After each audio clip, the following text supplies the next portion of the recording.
Hi hello నమస్తే welcome to my channel. Big Boss season 9లో ఇక వీకెండ్ వచ్చేసిందంటే ప్రతి ఒక్కరు కూడా ఈరోజు ఏం జరగబోతుందనే టెన్షన్లోనే ఉంటారు ప్రతి ఒక్కరు. ఎందుకంటే ఎవరెవరికి ఏమేం క్లాసెస్ చెప్తారు, ఎవరెవరికి ఏమేమి పనిష్మెంట్స్ ఇస్తారు, ఎవరెవరిని ఏం అంటారు, ఇదే విషయం గురించి చర్చలు అయితే జరుగుతూ ఉంటాయి. ఇక ఈ వారం అయితే అబ్బా ఎన్ని ఉన్నాయంటే డిస్కస్ చేయాల్సిన పాయింట్స్. ఇక నాగార్జున గారికి ఫుల్ అసలు అందరికీ క్లాసులు ఇచ్చుకొనే సరిపోతుందేమో, ఎందుకంటే అందరూ అందరే అన్నట్టుగా ఉన్నారు పరిస్థితి. ఇక ఫస్ట్ వచ్చేసి ఎలిమినేషన్ అయితే దివ్య ఎలిమినేట్ అయితే అయిపోయి వెళ్ళిపోయింది. సో ఇక దివ్య గురించి కొన్ని విషయాలు అయితే చెప్పుకుందాం. దివ్య నిజంగానే చాలా మంచి కంటెస్టెంటే. ఎందుకంటే ఈ అమ్మాయి వోకల్గా చాలా అంటే చాలా స్ట్రాంగ్ కంటెస్టెంట్.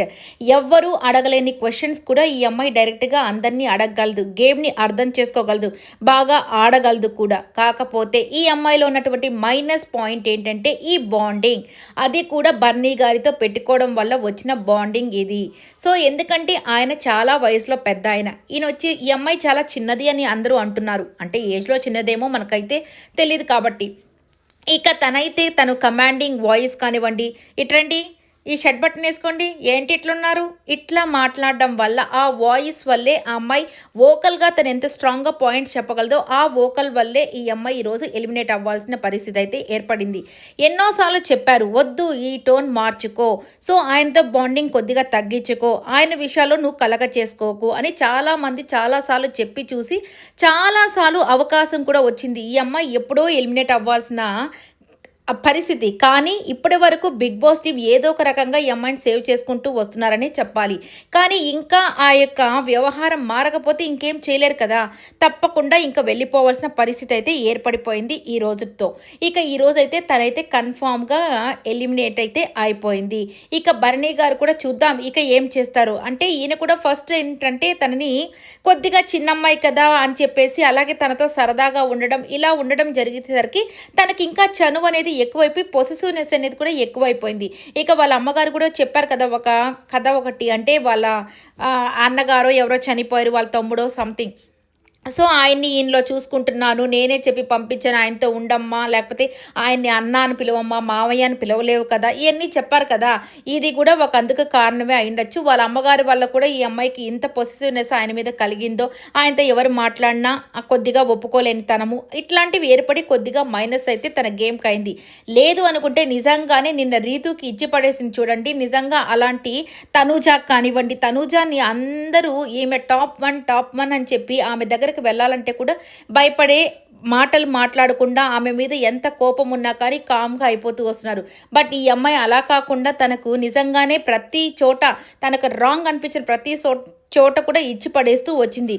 నిన్న రీతు కూడా అదే చెప్పింది, బుద్ధున్నోళ్ళు ఎవరైనా నీకు మళ్ళీ మూడో ఛాన్స్ ఇస్తారా, అయినా ఇచ్చారంటే ఏంటి పరిస్థితి అన్నట్టుగా డైరెక్ట్గా చెప్పింది కదా.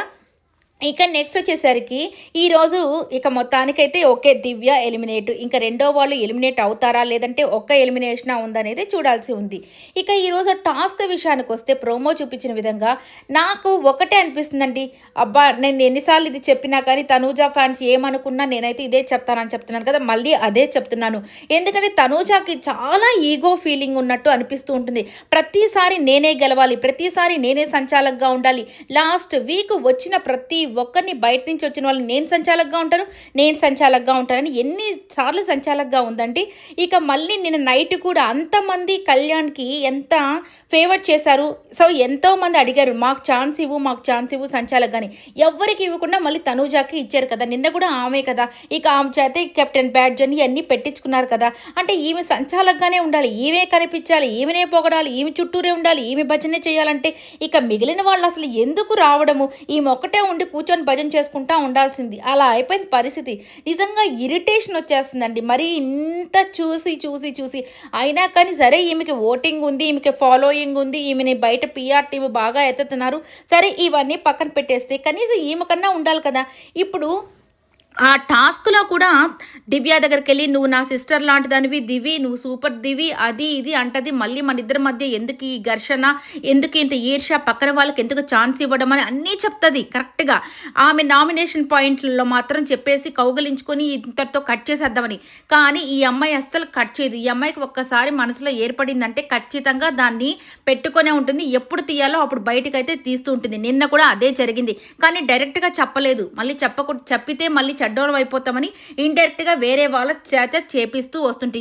ఈ అమ్మాయి గేమ్ ప్లాన్ అదేనండి. ఈ అమ్మాయి డైరెక్ట్‌గా ఎవరిని ఢీకొనదు. పక్కన వాళ్ళకి చెప్తది. పలానా వాళ్ళు ఇలాంటి వాళ్ళు, అలాంటి వాళ్ళు, ఇలా చేయాలి, అలా చేయాలని. ఆ పక్కన వాళ్ళు దాన్ని ఎగ్జిక్యూట్ చేస్తారు. ఈ అమ్మాయి మాత్రం కామ్‌గా ఉంటుంది. సేఫ్‌గా, కామ్‌గా కూర్చుంటది. అంటే అందరూ అనుకోవాలి ఈ అమ్మాయి మంచిదే కదా! సో వాళ్ళు చేశారని వాళ్ళ మీదకి వెళ్ళిపోతుంది. షిఫ్ట్ అయిపోతుందనమాట ఆ గ్రడ్జ్ మొత్తం. ఇక ఈరోజు టాస్క్‌లో కూడా అదే జరిగింది. ఇక భరణి గారు వాళ్ళు గెలిచేసరికి కావాలనే నువ్వు గెలిపిచ్చేసావు అన్నట్టుగా ఇక్కడ కూడా అమ్మాయిని మాట్లాడుతూ ఉంటే, ఈ చిన్న చిన్న టాస్కుల విషయంలో కూడా ఇంత అవసరమా? ఇంత ఆర్గ్యుమెంట్స్ అవసరమా? నువ్వు ప్రతిసారి వాళ్ళకే చేస్తావు, మాకేం చెయ్యవు అంటే ఏంటి అసలకది? అంత మరీ గుడ్డితనంగా ఉంటది. నాకు తెలిసి దివ్య ఇట్లాంటి వాటిల్లో మరీ ఫేవరెటిజం అయితే చూపించదని నేనైతే అనుకుంటున్నాను. ఎందుకంటే ప్రతిసారి కూడా ఆ అమ్మాయి గేమ్ విషయంలో బాగానే ఆడుతుంది. కాకపోతే మాటల విషయంలో ఆయనతో పొసెసివ్‌గా ఉండొచ్చేమో కానీ, గేమ్ అయితే కరెక్ట్‌గా అర్థం చేసుకొని ఆడగలిగేది అంత జ్ఞానం అయితే అమ్మాయికుంది. కానీ ఈమె గెలవలేదు కదా ఇక్కడ. సో అందుకని ఈమెకి నచ్చలేదు. ఇప్పుడు చాలా సార్లు కూడా టాస్కులు మధ్యలో జరుగుతుంటాయి కదా! ఈ సర్ఫ్ ఎక్సెల్ అని, ఐస్ క్రీమ్ టాస్కులు. దాంట్లో సంజన గారు గెలిచినప్పుడు కూడా ఈమెకి పెద్ద ఇష్టం ఉండదు. ఎందుకంటే వీళ్ళ టీమ్ ఎవరైతే ఉంటారో వాళ్ళు గెలిస్తేనే వీళ్ళకి ఇష్టంగా ఉంటది. లేదంటే వీళ్ళు ఇష్టపడరనమాట. అలా ఉంటది వీళ్ళతో పరిస్థితి. ప్రతిసారి ఇదే జరుగుతూ ఉంటే గ్రడ్జ్ అంతా ఈఎంఐ పెట్టుకొని పక్కన వాళ్ళ మీద, కానీ బయటకైతే చాలా సాఫ్ట్‌గా నవ్వుతూ నాకు ఎవ్వరి మీద ఉండదు. నేను వెళ్లి సార్ట్ ఔట్ చేసుకుంటాను అని చెప్పి మొన్న మానస్‌తో కూడా అదే చెప్తుంది కదా! నువ్వు చాలా సాఫ్ట్ నేచరు. నువ్వు ఎవరితో ఎక్కువ పెట్టుకుంటే అవును మానస్ నాకు అలా ఇష్టం ఉండదు. ఎవరైనా నా మీద కోపంగా ఉన్నా నేనే వెళ్ళి మాట్లాడతాను. ఇవంతా పైకి నటించడం మాత్రమేనండి. ఇక లోపలంతా నిజంగా డిఫరెంట్‌గా ఉంది ఈ అమ్మాయి ఫీలింగ్స్ మాత్రం. ఈ అమ్మాయి గెలిచినప్పుడు, ఈ అమ్మాయిని ఎవరైనా పొగుడుతున్నప్పుడు ఈ అమ్మాయి ఫేస్ చూడండి. వేరే వాళ్ళని పొగుడుతున్నప్పుడు ఈ అమ్మాయి ఫేస్ చూడండి. అప్పుడు మీకే అర్థమైపోతుంది. ఈ వీడియో నచ్చితే